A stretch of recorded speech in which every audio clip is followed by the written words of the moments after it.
Hi everybody, I'm Isabella Chayhitz-Mundo, and I was selected to be the mentor for the Emergency Medical Services vocational class at Hobart High School, taught by Mr. Fleming. I'm going to show you guys a video real quick, and you're going to get to see some of the hands-on training we do. Alright guys, so here we are using a KED device. This allows us to move patients in and out of vehicles, or if they're sitting, if we have to take spinal precautions. For example, like if someone was in a car accident and now they're complaining that their back hurts or their neck hurts. So we can move this patient safely without causing more harm to the patient. We can use this.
Alright, right now we're going to show you how to use a stair chair. We use this for patients who cannot walk but are still conscious. We don't use backboard.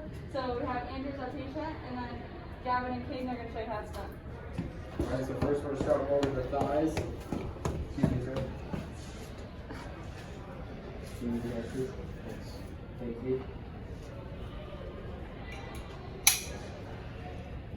I'm going to secure his torso by lifting up his arms, getting really those armpits.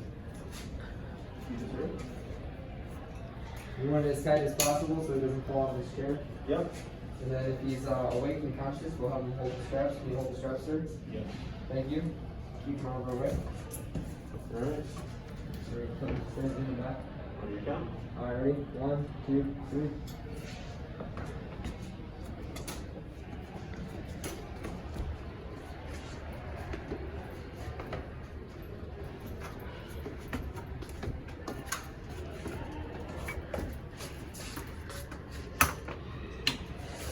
Now our patient is safe and secure. Yep. Hey guys, so in this scenario, we are putting a patient on a long spine board. This is to prevent any further damage to the patient's spine. So we take spinal precautions, especially if we find a patient on the floor, things like this. So what I'm doing right now is you can see I'm holding the sides of his head and onto his neck and face, and that's called holding C-spine. And it does pretty much what the cervical collar helps do. It just keeps the spine in line so our patients stay safe and we do not cause any further damage. So we have to make sure that that's on tight. And then next, what we're going to do is we will log roll our patient towards everybody. And once we log roll them, we will be able to place them on the spine board and secure them in properly.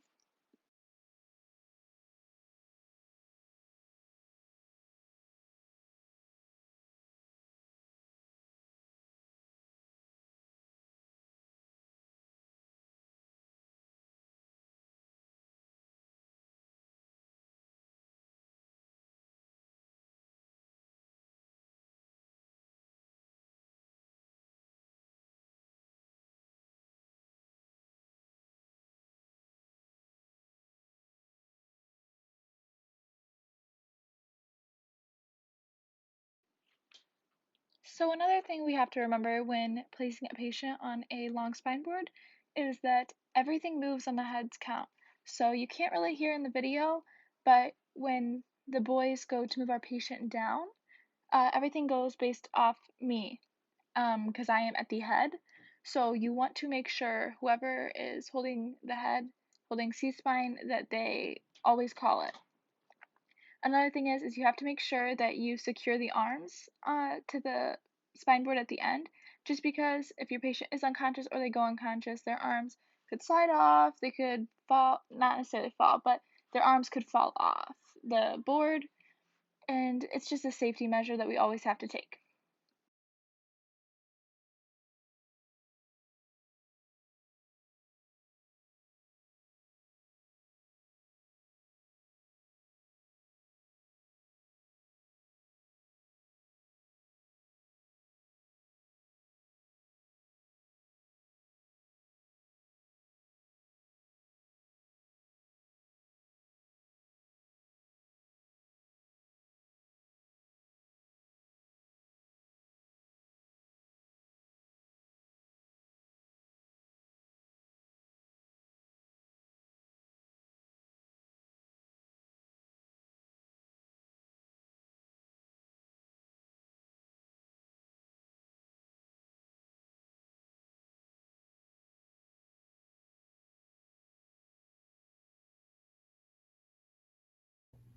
Now that you guys have watched the video and seen some of the hands-on training we do, let's talk about academics.